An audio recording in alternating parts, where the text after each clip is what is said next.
BNP থেকে বহিষ্কৃত নেত্রী ব্যারিস্টার রুমিন ফারহানা।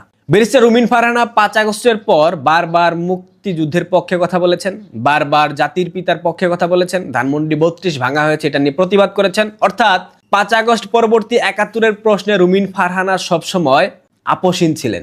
তিনি বিএনপির সেই তথাকথিত মধ্যপন্থা অবলম্বন করেন নাই, তিনি তার জায়গায় স্থির ছিলেন, তিনি তার গার্ডসটুকু বজায় রেখেছিলেন, যার কারণে তাকে বিএনপি বহিষ্কার করে গত 17 বছরে রুমিন ফারহানার যে অবদান সেটা বিএনপি বেমালুম ভুলে যায়। ভুলে গিয়ে বিএনপি রুমিন ফারহানাকে ঠিক যেদিন খালেদা জিয়া পৃথিবীর মায়া ত্যাগ করে চলে যান ঠিক সেদিন রুমিন ফারহানাকে বহিষ্কার করা হয়, যেটা নিঃসন্দেহে বিএনপির একটা বোকামি ছিল।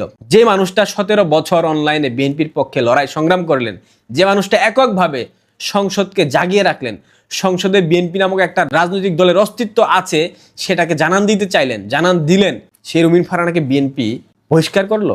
এটা রুমিন ফারহানা নিতে পারেন নাই, যার কারণে তিনি বিএনপির মনোনয়নের প্রত্যাশা না করে স্বতন্ত্র দাঁড়িয়ে হাঁসমার্কা প্রতীকে তিনি নির্বাচিত হয়েছেন। নির্বাচিত হবার আগে থেকে বিএনপি রুমিন ফারহানার সাথে কথা বলার চেষ্টা করেছে, তাকে মন্ত্রী সেধেছিল, কিন্তু রুমিন ফারহানা ব্যক্তিত্ব সম্পন্ন মানুষ, তিনি তাতে সায় দেননি। জুতো মেরে গরুদান ব্যাপারটা তো আপনারা বুঝেন। বহিষ্কার করে আবার পরবর্তীতে মন্ত্রী সবাই ঠাই দেওয়া, টেকনোক্র্যাট মন্ত্রী, এটা রুমিন ফারহানা চান নাই। তিনি গণমানুষের নেতা হতে চেয়েছেন, তিনি ব্রাহ্মণবাড়িয়ার সাধারণ খেটে খাওয়া মেহনতি মানুষের নেতা হতে চেয়েছেন, তিনি হয়েছেন। ব্রাহ্মণবাড়িয়ার সরাইল আশুগঞ্জের মানুষ রুমিন ফারহানাকে ভোট দিয়েছে, তিনি জয়যুক্ত হয়েছেন, তিনি সংসদে যাবেন, তিনি শপথ নিয়েছেন। গতকাল আন্তর্জাতিক মাতৃভাষা দিবসকে কেন্দ্র করে ব্রাহ্মণবাড়িয়ার সরাইলের কেন্দ্রীয় শহীদ মিনারে রুমিন ফারহানা শহীদদের বেদিতে শ্রদ্ধা জানাতে গিয়েছিলেন। রুমিন ফারহানার আরো একটা পরিচয় আছে, আপনারা জানেন, যে ভাষার জন্য, যে বাংলা ভাষার জন্য আমাদের পূর্বপুরুষরা সংগ্রাম করেছে, আমাদের ভাষা সৈনিকরা রক্ত দিয়েছে, রুমিন ফারহানা সেই ভাষা সৈনিকদের একজনের কন্যা। অলি আহাদ, চেনেন তাকে?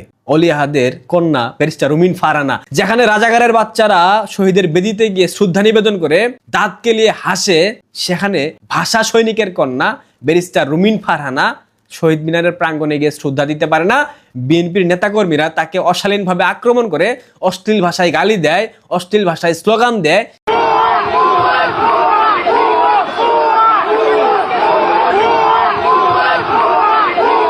বিএনপি নেতাকর্মীরা তার নেওয়া পুষ্পস্তবক মাটিতে ছুঁড়ে ফেলে পায়ের নিচে পিষ্ট করে তাকে বাধা দেয়, তাকে ধাক্কা দেওয়ার চেষ্টা করা হয়।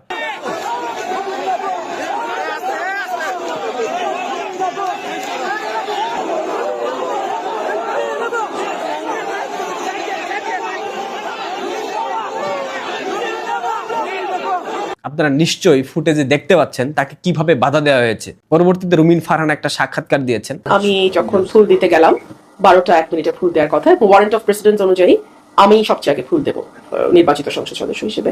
কিন্তু আনফরচুনেটলি দেখা গেল বিএনপির কিছু লোক তারা সেখানে রীতিমতো হামলা চালায়, আমার নেতাকর্মীদের উপরে হামলা চালায়, আমাকে একপাশে মানে ধাক্কা দিয়ে ফেলে দেওয়ার মতন অবস্থা তৈরি হয়।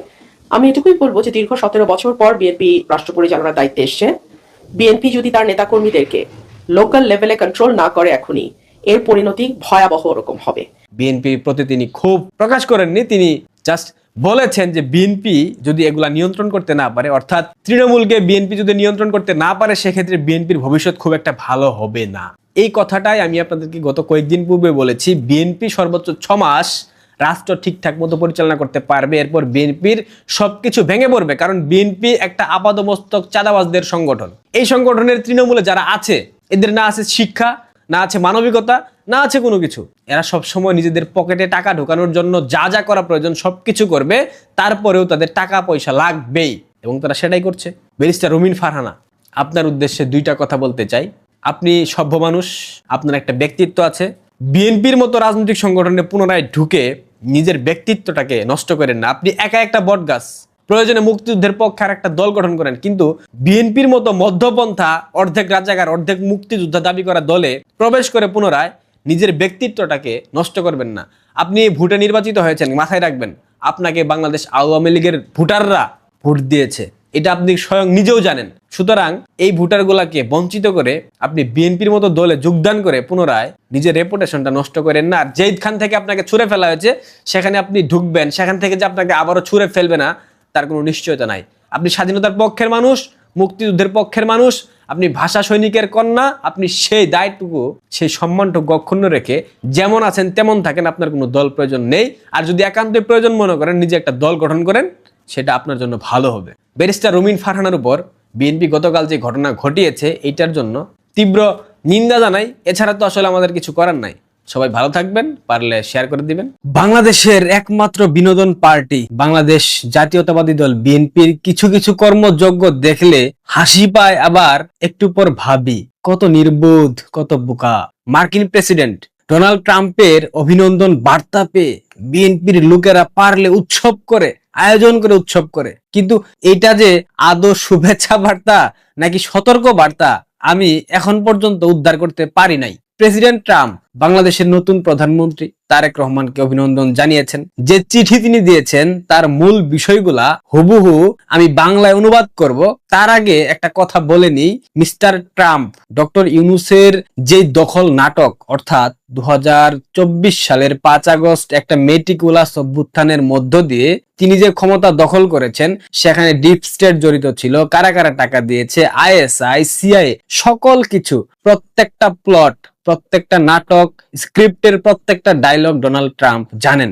জো বাইডেন, ওবামা, ক্লিন্টন ফাউন্ডেশন, এই যে তাদের একটা পশ্চিমাদের একটা বাণিজ্যিক জাহাজ, এই জাহাজে চড়ে যাদের মদদে ইউনূস বাংলাদেশে অপকর্ম ঘটিয়েছে তাদের সাজা একদিন না একদিন মার্কিন যুক্তরাষ্ট্রেই হবে। ট্রাম্প চাইলে অনেক কিছুই করতে পারতেন, কিন্তু দেশের স্বার্থে তিনি অনেক কিছু চেপে গিয়েছিলেন। তারপরেও কিন্তু তিনি সত্য প্রকাশে একবারের জন্য পিছপা হন নাই। আপনারা ব্যক্তিগতভাবে অনেকে ট্রাম্পকে পাগল বলতে পারেন, অনেকে উশৃঙ্খল বলতে পারেন, যাই বলেন না কেন, কিন্তু আলটিমেটলি ডোনাল্ড ট্রাম্প যা যা করেছে মার্কিন যুক্তরাষ্ট্রের স্বার্থ রক্ষার জন্যই করেছে। ঠান্ডা মাথায় ভাবেন, বুঝে যাবেন। তারেক রহমানকে অভিনন্দনের মধ্য দিয়ে বাণিজ্য এবং প্রতিরক্ষা চুক্তির বাস্তবায়নের তাগিদ দিয়েছেন ডোনাল্ড ট্রাম্প। এটাই তার দেশপ্রেম।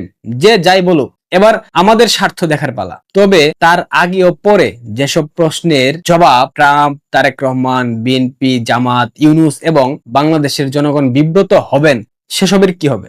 আসুন প্রথমে অভিনন্দন বার্তায় অনুবাদটি বাংলায় পড়ি। যেসব জায়গায় আপনার প্রশ্ন আসবে সেই বিষয়গুলা একটু গুরুত্ব দিয়ে লক্ষ্য করবেন।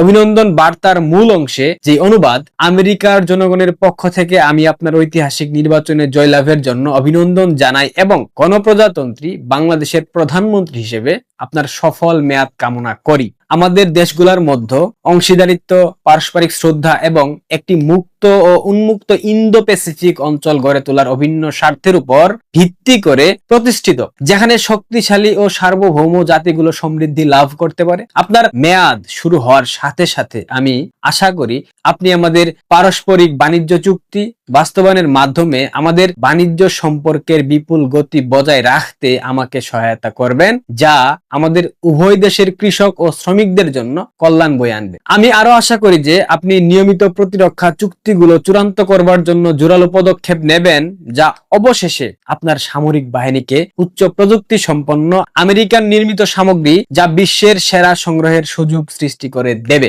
অভিনন্দন বার্তায় মূল তাগিদগুলো ছিল ইতিহাসের সেরা নির্বাচন, সফল মেয়াদ কামনা করি, আপনার মেয়াদ শুরু হবার সাথে সাথে পারস্পরিক চুক্তি বাস্তবায়ন, প্রতিরক্ষা চুক্তিগুলো চূড়ান্ত করবার জন্য জোরালো পদক্ষেপ, আমেরিকান নির্মিত উচ্চ প্রযুক্তি সম্পন্ন সামরিক সরঞ্জাম সংগ্রহের সুযোগ। এখন প্রশ্ন হলো, তারেক রহমান কি আসমান থেকে পড়ে বলবেন যে এই চুক্তিগুলো ইউনূস করেছে, আমি করিনি? এই দায়ভার কি শুধু ইউনূসের দখলকৃত মেয়াদের? সেই আবদার যে টিকবে না এটা তারেক রহমান খুব ভালো করে জানেন এবং শর্তের বেড়াজালে ও অঙ্গীকার করে বাংলাদেশে পা রেখেছেন তিনি এবং ক্ষমতায় বসেছেন তিনি সেটা জানেন। কেন, কোন কারণে এবং কোন অভিযোগে অভিযুক্ত হয়ে এই নির্বাচন ঐতিহাসিক হয়েছে তা শুধুমাত্র বাংলাদেশের মানুষ না, ট্রাম্প সহ বিশ্বের সবার কাছে একদম দিবালোকের মতো স্পষ্ট হয়ে গেছে। এছাড়াও বিএনপির দীর্ঘদিনের রাজনৈতিক মিত্র জামাত ইসলামী এই নির্বাচনকে বাংলাদেশের রাজনীতিতে জঘন্য এবং স্মরণকালের ভোট ডাকাতি হিসেবে অভিহিত করে বিএনপিকে অভিযুক্ত অলরেডি করে ফেলেছে। সমস্যা হইল, এটি করতে গিয়ে জামাতের নিজস্ব ভোট ডাকাতির যে প্রমাণ সেটাও জামাত লুকাইতে পারে নাই। ইতিমধ্যে জামাত ও বিএনপি জোটের 4250টি ভোট ডাকাতির ভিডিও ক্লিপ বিশ্বের সকল মিডিয়া, যুক্তরাষ্ট্র, যুক্তরাজ্য, ইউরোপীয় ইউনিয়ন এবং বাংলাদেশের সকল দূতাবাসগুলোতে পাঠিয়ে দেওয়া হয়েছে। 21% ভোটকে 59% বলে চালিয়ে দেওয়ার কারণে অনেক বিশ্ব নেতা বলেছেন শেখ হাসিনা সরকারের মেয়াদের আগের সবকিছুই অবৈধ ছিল। এই ভিডিও ক্লিপগুলো একদম ল্যাব টেস্ট করে বিশ্বের বিভিন্ন প্রান্তে পাঠিয়ে দেওয়া হয়েছে, পাশাপাশি সংরক্ষণ করে রাখা হয়েছে। তারেক রহমানের কাছে প্রশ্ন, তিনি কি নিজ উদ্যোগে বাংলাদেশের জনগণকে বাণিজ্যিক ও প্রতিরক্ষা চুক্তির প্রত্যেকটা হরফ, অক্ষর, শব্দমালা জানাইবেন? আওয়ামী লীগের বিষয়ে তার সুস্পষ্ট অবস্থানটা আসলে কি? আওয়ামী লীগের কারো করুণার প্রয়োজন নাই, এটা আমরা সবাই জানি। আওয়ামী লীগের যে অপেক্ষার প্রয়োজন ছিল তা কি তবে শেষ? বিএনপি কি আওয়ামী লীগকে রাজনৈতিক প্রতিপক্ষ হিসাবে মোকাবেলা করবে নাকি রাজনৈতিক শত্রু হিসাবে? তারেক রহমানকে এখনকার রাজনীতিতে আগের থেকে অনেক বেশি কূটকৌশলী মনে হচ্ছে, বিশেষ করে আলী রিয়াজ, আসিফ নজরুল, ইউনুস এবং জামাতের গালে তিনি শুধুমাত্র থাপ্পড় মারেননি, বরং কৌশলে তাদের রাজনৈতিকভাবে ধরাশায়ী করেছেন। এই ক্ষেত্রে নবনিযুক্ত মাননীয় স্বরাষ্ট্রমন্ত্রী সালাউদ্দিন সাহেব একজন দক্ষ স্ট্রাইকার তাকে মনে হয়েছে, কারণ তিনি একজন এজেন্সির প্রশিক্ষণপ্রাপ্ত এজেন্ট। কোন সেই এজেন্সি আপনারা নিশ্চয়ই বুঝে গেছেন। তবে যত কিছুই হোক না কেন, সামনে বিশাল কিছু সমস্যা আসবে এবং এটা আপনারা খুব শীঘ্রই দেখতে পাবেন। বিশেষ করে ৭২-এর সংবিধান, জুলাইয়ের তথাকথিত মূলমন্ত্র, গণভোট এবং রাজাকারের স্বপ্নকে আস্কারা দিয়ে দেশের মানুষের সামনে তাদের নগ্ন করে দিয়ে ভোটের দিন পল্টি মারা বিএনপিকে ইতিহাসের একদম সেরা পল্টিবাজের খেতাবে ভূষিত করে ফেলেছে। এটি তাদের রাজনৈতিক স্বার্থ সিদ্ধি করলেও জনগণ কিন্তু প্রতারিত হয়েছে। গণভোটের যদিও কোনো সাংবিধানিক ভিত্তি নাই, কিন্তু তারপরে গণভোটে অংশ নেওয়া, গণভোটে হা দেওয়ার জন্য জনগণকে প্রভাবিত করা, আহ্বান জানানো, সবকিছু তারেক রহমান এবং বিএনপি করেছে। এবং এখন যদি গণভোটকে অস্বীকার করা হয়, সেটা কিন্তু নিঃসন্দেহে প্রতারণা, হোক সেটা অবৈধ। প্রতিহিংসা বশত বিএনপি আওয়ামী লীগের সাথে কি আচরণ করতে পারে তার হিসাব পরিষ্কার। তবে Jamaat, NCP, AB party, Ali Riaz, Asif Nazrul এবং স্বরাষ্ট্র উপদেষ্টা ও কিছু দলদাস পুলিশের আচরণ যেভাবে ইতিহাসে খুদাই করা হয়েছে, তার পরিণতি তারা এড়াইতে পারবেন না। আমার বিশ্বাস বাংলাদেশে আরেকটি গণভোট আসছে। গত 18 মাসে আওয়ামী লীগ যা যা শিখেছে, স্বাভাবিক পরিস্থিতিতে 18 বছরেও তা শিখতে পারতো না। এই শিক্ষাকে আওয়ামী লীগ কোন যোগ্যতায় কাজে লাগাবে সেটা এখন দেখার বিষয়। তারেক রহমান গত 18 মাসে বেআইনি কর্মকাণ্ডের হিসাব নেবেন নাকি সবকিছু উপেক্ষা করবেন, নাকি তিনি সেই ইন্ডেমনিটি অধ্যাদেশকে অব্যাহত রাখবেন? জামাতের আসল রূপ বিএনপি এখন হারে হারে টের পাচ্ছে। তবে প্রশাসন ও প্রতিরক্ষা বাহিনী থেকে জামাতি চক্র উপড়ে ফেলার সাহস বিএনপির আছে কিনা তা নিয়ে আমার যথেষ্ট সন্দেহ আছে। সম্ভবত তারেক রহমান এবার সালাউদ্দিনকে দিয়ে পুরো পরিস্থিতি উল্টে দেওয়ার চেষ্টা করবেন। তবে কতখানি সফল হবেন তা গতকালের মব উৎসব আমাদেরকে বুঝিয়ে দিয়েছে। ব্যারিস্টার রুমিন ফারহানা বিএনপি থেকে বহিষ্কৃত, তার উপর বিএনপি নেতাকর্মীরা মব করেছে শুধুমাত্র শহীদ মিনারে শহীদদের বেদিতে আন্তর্জাতিক মাতৃভাষা দিবস উপলক্ষে শ্রদ্ধা জানানোর অপরাধের কারণে। তার মানে বাংলাদেশে প্রগতিশীল রাজনীতি করতে হলে, মুক্তিযুদ্ধের পক্ষে কথা বলতে হলে বিএনপি রাজনীতি করতে হবে। বিএনপির বাইরে গিয়ে কেউ শ্রদ্ধা পর্যন্ত জানাতে পারবে না। স্বরাষ্ট্র উপদেষ্টা বললেন বাংলাদেশে মবের কালচার শেষ, অথচ কয়েক ঘন্টার ব্যবধানে বাংলাদেশের অসংখ্য স্থানে মব হলো। ধানমন্ডি 32 থেকে আওয়ামী লীগের নেতাকর্মীদেরকে তুলে নিয়ে যাওয়া হলো।